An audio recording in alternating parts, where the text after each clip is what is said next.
আসসালামু আলাইকুম। আমি ডাক্তার মোহাম্মদ আলী নূর, চেম্বার করছি Noor care diagnostic and physiotherapy centre, Batarghat Bazar, Tahirpur, সুনামগঞ্জে। আজকের আলোচনার বিষয় হচ্ছে পেপটিক আলসার। এটি একটি খুব সাধারণ কিন্তু গুরুতর স্বাস্থ্য সমস্যা। আজকের ভিডিওতে আমরা জানব পেপটিক আলসারের কারণ, লক্ষণ এবং প্রতিকার কি। আগে জেনে নেই পেপটিক আলসার কি।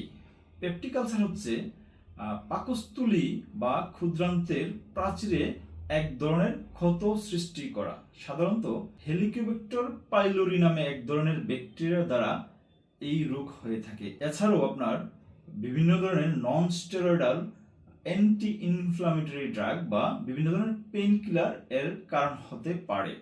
এছাড়াও বিভিন্ন খাদ্যাভ্যাস এর জন্য দায়ী। তাহলে চলুন জেনে নিই পেপটিক আলসারের কারণগুলি কি।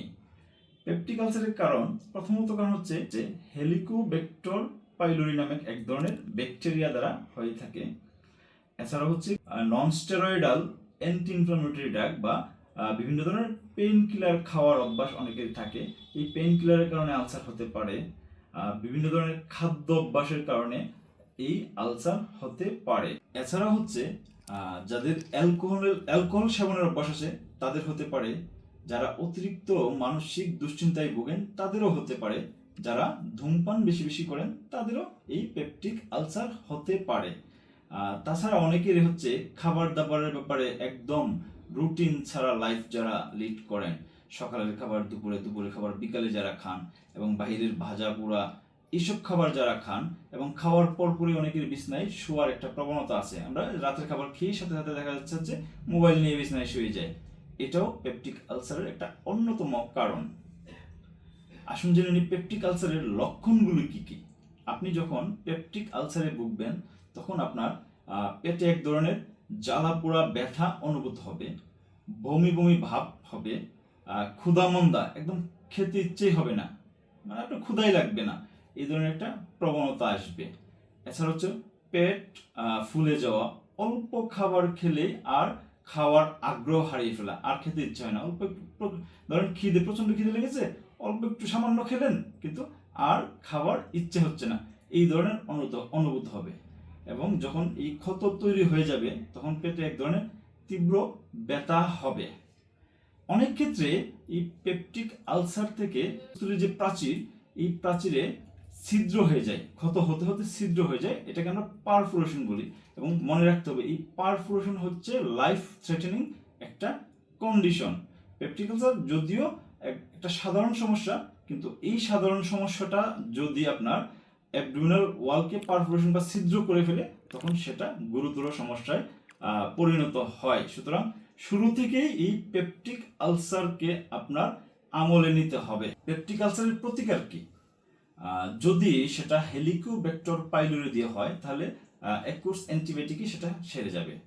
যদি আপনি হচ্ছে ঘন ঘন অ্যানাসাইড খাওয়ার অভ্যাস থাকে, ওই অ্যানাসাইড খাওয়ার অভ্যাস পরিহার করতে হবে। ধূমপান করার অভ্যাস থাকলে ধূমপান পরিহার করতে হবে। যদি আপনার অ্যালকোহল নেওয়ার প্রবণতা থাকে অ্যালকোহল খাওয়া বন্ধ করতে হবে। যদি আপনি অতিরিক্ত মানসিক চাপে ভোগেন, অনেকেই আছে হচ্ছে যে কোনো ব্যাপারে খুব বেশি ইরিটেট হয়ে যান, শুধু কল্পনা জল্পনা করতে থাকেন, মনে রাখবেন মানসিক চাপ কখনোই আপনাকে সুফল নিয়ে আসবে না। সবসময় এটা আপনাকে আপনার খারাপ পরিণতির দিকে এগিয়ে নেবে। এছাড়াও আপনি মেডিটেশন করতে পারেন, স্বাস্থ্যকর খাদ্যাভ্যাস করতে হবে, আর টাইম টু টাইম খেতে হবে। বাইরের ভাজা পোড়া, টক ঝাল এই ধরনের খাবার খাওয়া যাবে না। খাবার পরপরই বিছানায় শোয়া যাবে না, অ্যাটলিস্ট 2 ঘন্টা পর বিছানায় যেতে হবে। এছাড়াও হচ্ছে আপনি বাজারে বিভিন্ন ধরনের প্রোটন পাম্প ইনহিবিটর ওষুধ পাওয়া যায়। প্রাথমিক পর্যায়ে আপনি এই ওষুধগুলো একটু বাড়িতে ট্রাই করতে পারেন। যদি এই ওষুধে আপনার আশানুরূপ উন্নতি না হয় তাহলে দ্রুত আপনি আপনার নিকটস্থ একদম রেজিস্টার্ড চিকিৎসকের শরণাপন্ন হবেন, উনি দেখে পরবর্তী ব্যবস্থা নেবেন। ধন্যবাদ সবাইকে।